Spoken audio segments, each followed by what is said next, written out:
What's up, guys? Welcome back to Michigan Muckraker. My name's Michelle, and today I wanted to watch a video with you of the Congressional Hearing from 1992, and it's very relevant to everything that I talk about on this channel. It's Resolution 353.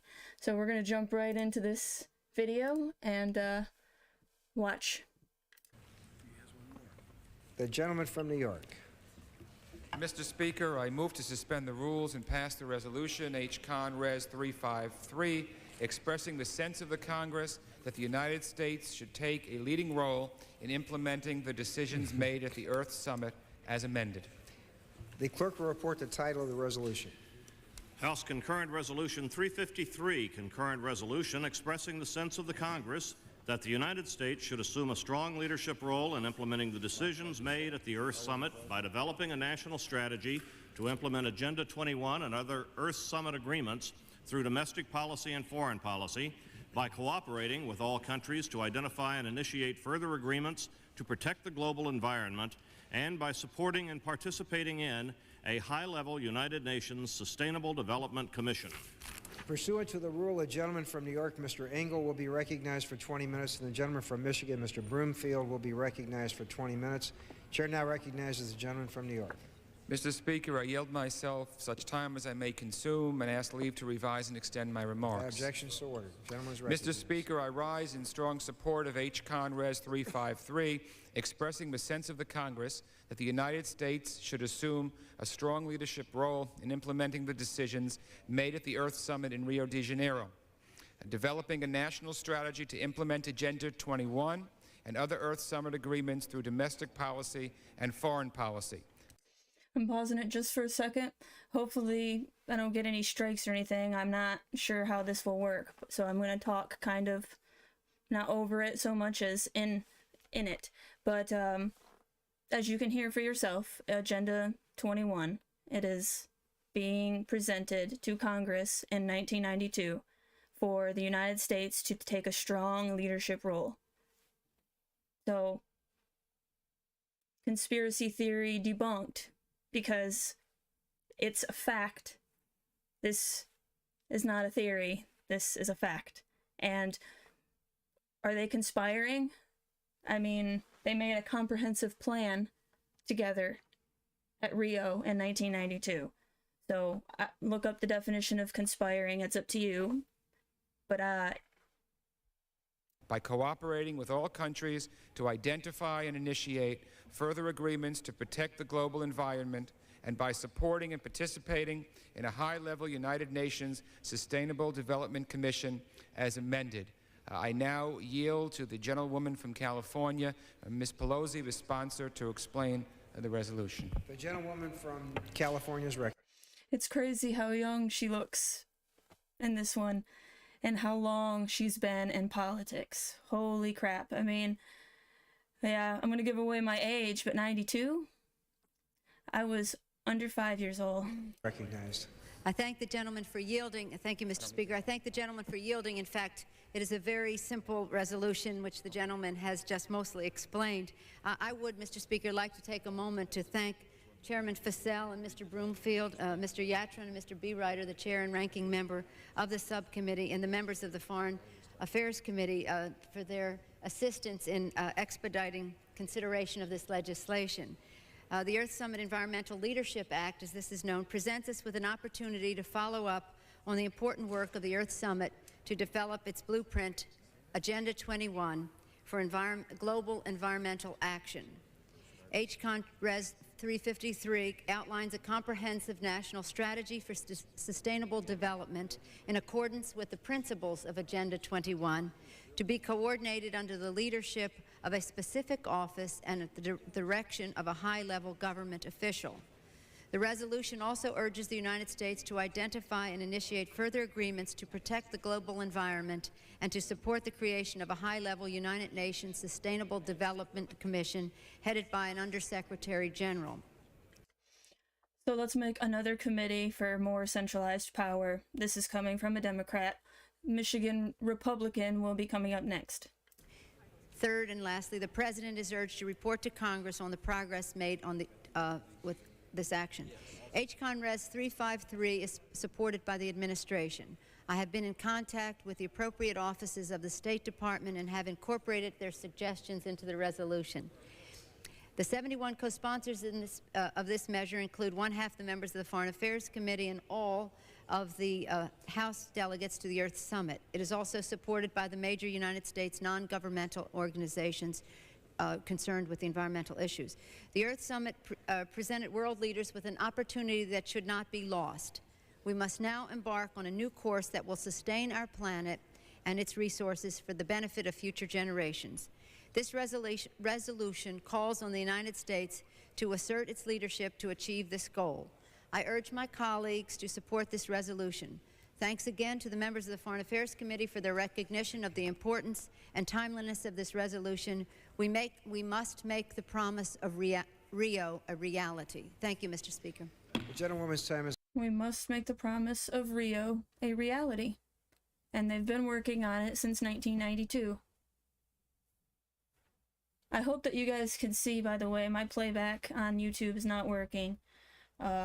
So I hope that you can hear me and you can see okay. Thank you very much, by the way, for being here. I'm going to continue on so we can get to the Michigan rep. And if you have any issues, please let me know.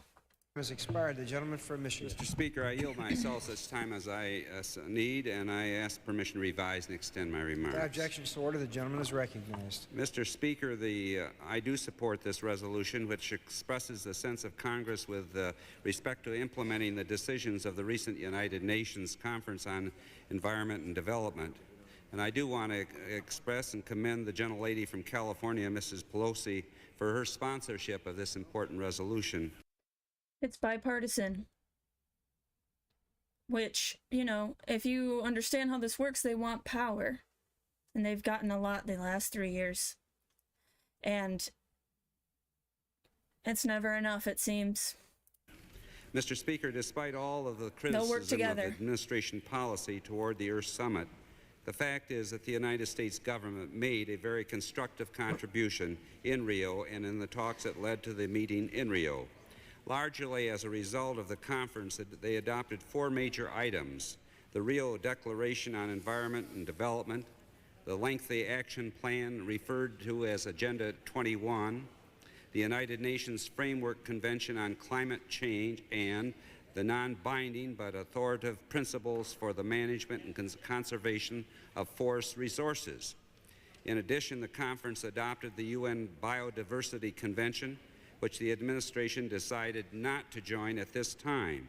And this was due to concerns about intellectual property and also the decision-making and funding mechanism. The administration has already made a good beginning in implementing the results of the conference. Yeah, I do want to comment on that biodiversity. That's kind of the very first hints of transhumanism or Industry 4.0. Where you merge man and machine. Sorry, not biodiversity, but it's, I'll find it. And during the talks on climate, the administration pledged $75 million for related projects in developing countries, including the development of national plans. Sorry, real quick. Environmentally sound management of biotechnology. So that's what I was trying to say. Biotechnology. That is transhumanism. And that he was talking about intellectual property. They need to iron out the details on that. Well, they've ironed them out. The President announced that the United States would have our own national plan on climate ready by the end of the year in order to start international consultations in January of 1993. The President announced a Forest for the Future initiative to double worldwide forestry assistance, beginning with $150 million additional U.S. contribution. The administration is preparing for consideration by the UN General Assembly of establishment of the Sustainable Development Commission called for in Rio, and is working on an interagency basis to formulate further plans to implement the other recommendations of the conference. The good start made by the administration shows that the United States is serious about international cooperation to address global environmental problems. The resolution before us calls for similar measures to implement the recommendation of Rio Conference. The State Department does support the provisions of this resolution, which are fully consistent with U.S. policy toward implementing the results of the Earth Summit.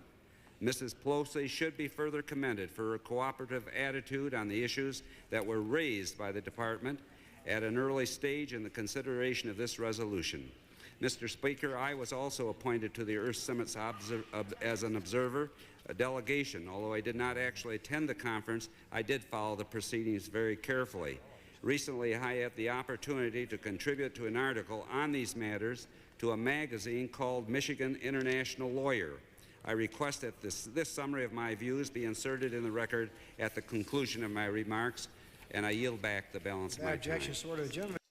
So, 1992, Michigan, one of the first adopters of this Agenda 21, promoting this agenda.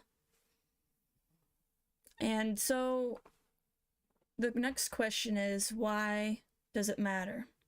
And I want to hand it over to this woman, and I will explain who she is after this 5-minute video. This is why it matters. I'm Rosa with the Post-Sustainability Institute, Democrats Against UN, Agenda21.com. And my book, of course, is Behind the Green Mask, UN Agenda 21. And I'm going to follow up with the goals of UN Agenda 21, which we've clearly covered are world domination. And Agenda 21 is the agenda for the 21st century. It's the comprehensive plan of action, the blueprint to inventory and control all land, all water, all minerals, plants, animals, construction, means of production, education, energy, law enforcement, health, all information, all human beings in the world. It's a comprehensive plan of action. It's a total, it is total world domination, and it is, of course, underway right now. So what does it look like? Because as I say, it doesn't come called United Nations Agenda 21. It's called many different things, and it becomes clear for you when you know that globalization is the standardization of all things, all systems. So global, what does global really mean? It means the erasure of the nation state, because it's not international, it's global. So you erase nations and you replace them with a single control mechanism. Okay, so how do you do that? Because you can't just jump right into that, right off. So there's an interim step, which is regionalization. Now, regionalization destroys your sovereignty. It erases your jurisdictional boundaries, those entities that you vote for, the municipalities you vote for, city, county, state, and federal, or it could be parish or province, but these are what you go when you go into the voting booth and you vote. This is what you vote for. This is representative government. So Agenda 21 destroys representative government. It's government by boards and commissions, governance. It's not government. It rules over you. It does not, it's not influenced by you. So does any of this sound familiar to the people that are here for the EV Goshen battery? Michigan Economic Development Corporation, the Mecosta County Development Corporation. Not voted on. Those people weren't voted in by us, and yet they have a lot of power. So that's really important, right? And how do you find it? What does it look like? So these regional plans are happening all around you right now, no matter where you are in the world. And we did sue to try to stop one in the San Francisco Bay Area called Plan Bay Area, that actually turns 101 cities and 9 counties into a single unit. And these are... This, by the way, was 2 years ago, because unfortunately she passed away in 2021. But doesn't this sound like a 15-minute city that we were just starting to hear about? Mega regions. So this is an interim step to the mega region, the regionalization. You might see, you'll see mega regions all over the world. And you can go to America2050.org, which you want to look at the Wayback Machine, archive.org, and look at America2050.org in the past, because of course now they've changed what they do and what they say about themselves and who their funders are, which is principally the Ford and Rockefeller Foundation. So what are you going to look for when you're looking for a regional plan? So you want to put your town name or your county name or whatever into your search browser, along with the words regional plan and sustainability. And what are you going to find? You're going to find something like this, something called the Power of 32, which is 32 counties in 4 states, Ohio, Pennsylvania, West Virginia, and Maryland. You'll find One Valley, One Vision. That's in Montana. You might see it in New Mexico as well. Imagine KC. That's Kansas City, Missouri. Envision Skagit 2060. That is in Washington. How about Vision 2025? That's another popular one used by San Mateo County, California, and Tulsa, Oklahoma. 9 counties, 1 vision. That's in Tennessee. Plan NY, New York City. Plan ET, East Tennessee. 5 counties, 1 vision, Minnesota. 4 states, 1 vision, Oklahoma, Arkansas, Missouri, and Kansas. 1 region, 1 vision. So, and you might see it as Mexico, 2030, Plan Panama. It's all over the world. So these are power centers. These are economic power centers that actually eclipse the nation state. And who's going to run them? Well, you've already seen Governor Newsom, Governor Cuomo, Whitmer. They have indicated clearly that they are willing to be dictators. And that's what this is. It's a transition into, not representative government, but actually the dictatorial superstate. And so you'll see it with Garcetti, for instance, in Los Angeles, these strong mayors, strong cities. These are Agenda 21 plans. So I'm going to tell you in our next video what. So real quick, Rosa Koire is her name, and she got into all this because she was a forensic commercial real estate appraiser in California, specializing in eminent domain valuation. Her nearly 30 years of experience analyzing land use and property value enabled her to recognize the planning revolution sweeping the nation. While fighting to stop a huge redevelopment project in her city, she researched the corporate, political, and financial interests behind it and found UN Agenda 21. So it's been kicked around that that's a conspiracy theory, and I hope that I proved to you that it is not. This is a real thing. It was brought to Congress in 1992. It's been actively implemented. It's a comprehensive plan. And, like she said it very clear and concise that it takes away your voice, your right to vote. These, if you're a global citizen, these don't matter. The Constitution is void. It only applies to United States of America. And if there is no United States of America, then there's no Constitution. So, dangerous stuff. Let's see. I'm going to watch one more video with you from her because it's Dare to Fight the UN Agenda 21. I think, again, it's applicable to what we are doing in this Project Elephant deal. Hi, I'm Rosa Koire with the Post-Sustainability Institute, Democrats Against UN Agenda 21.com, and my book is Behind the Green Mask, UN Agenda 21. And we're talking about United Nations Agenda 21, Sustainable Development, the comprehensive plan of action for the 21st century. And the goal of that, as we've talked about, is to integrate and unify the governance of the world to a single body. And so what does that make you? That makes you think of yourself as a global citizen. And of course, there is no such thing as a global citizen. You have no rights as a global citizen. You have no vote, no voice, no rights. So your individual rights are balanced against the global community, and as an individual, you always lose. This eliminates the nation state, which is where you actually have a voice, and it creates a sort of a replication of that, which is a domination of the world by unelected boards and commissions that overpower you and give you no opportunity to dissent. So that's a real big deal, isn't it? That's about the biggest deal there is, the biggest thing that you'll ever experience in your life. And so you want to stop it. So the question is, what can you do? And number one is to be visible and be vocal. Now, I'm going to tell you some things that you can do, and I want you to, while you're listening to me, notice how you feel when you hear these things and you think about actually doing them, because I think you're going to feel afraid.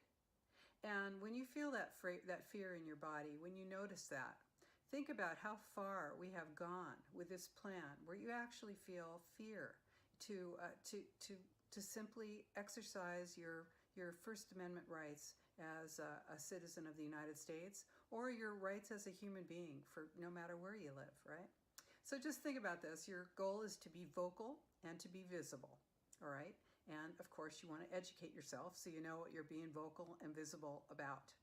So put a poster in your car window. Think about that, putting it in the back window of your car, the biggest window. Put it on the driver's side so that it doesn't block your view out the back window. And just, think of what you want to put on that poster. What do you want to say?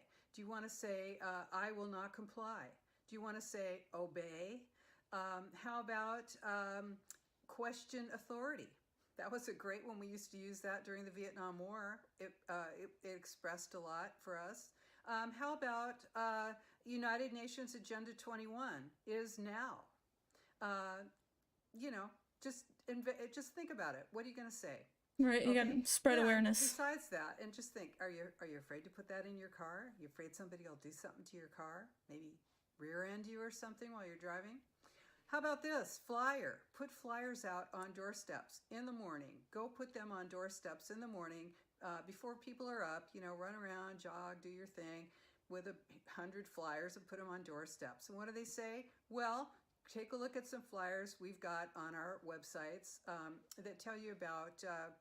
Unfortunately, her website, since she passed away, has not been maintained, and I can't find the flyers, but there are tons of videos, so you could still go to her website, Democrats Against UN Agenda 21.com, I believe. I'll have it in the link down below. I recommend you check out more of her videos. She was researching this for a long time, and obviously for a long time she's been called names and a conspiracy theorist, but I think that you need to look around and see what's happening, and what she's saying resonates with reality, like what's happening right now. So maybe she wasn't so crazy. I mean, obviously I bought her book, I've read it. I highly recommend that you read it, because there's tons of details in here and information on what you can do, not just these videos to watch. But anyway, I'm gonna let her finish really quick. What's wrong with sustainable development? Why is everyone talking about Agenda 21? Those are our flyers. Print them out, make two-sided copies, cost you about $6-7. Okay. What else can you do now that's real powerful? You can communicate by mail. How about that? Try stopping the use of your email. How about using the old, USPS mail service and write to your friends instead of using automatic messenger and email? Patronizing brick and mortar stores. Those people are suffering. You could find it cheaper online, but why don't you just spend the extra couple bucks and go into the store and buy something there? And tell them, by the way, that you know what you think about waiting in line and to get in and your mask thing and all of that. You can tell them. Civil disobedience is still legal in a lot of places. You can still resist. You can still object.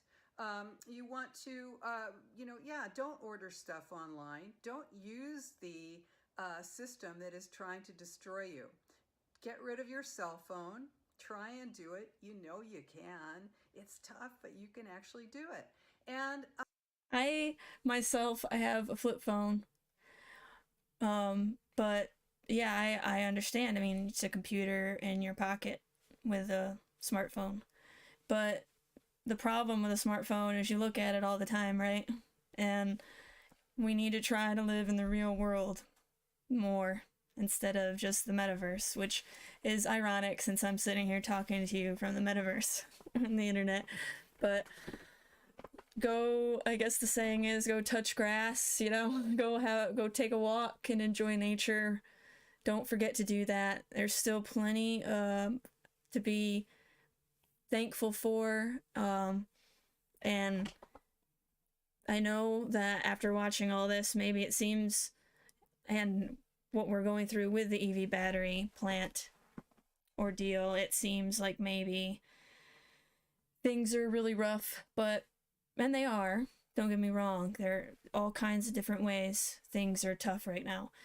But I'm just saying, don't forget to step outside, take some fresh air in, and enjoy nature, because life is beautiful. It is worth it, and we can change it. And so that's my main message here and it's hers as well. All the videos you see, it's like as of right now, we still have a voice, but the clock is ticking, and I can feel the trap closing, so to speak. I don't know if you can. Let me know in the comments if you can. And think about what it feels like to not comply, to not cooperate, and ask yourself, what does it take to be part of a worldwide movement, to refuse to collaborate with this plan? Make signs, are you in a strong city? Do you even know if you have a strong mayor? Find out about your town and then put some flyers up on phone poles and let people know. You can still fight United Nations Agenda 21, Sustainable Development. You need to know what you're doing. You need to learn about it. It's easy. We have great, easy stuff on our website. My book has got 20 pages in the back on what you can do. Please do it. 15 minutes of your day. Come on, let's do it together. Hey, what else is more important than your liberty?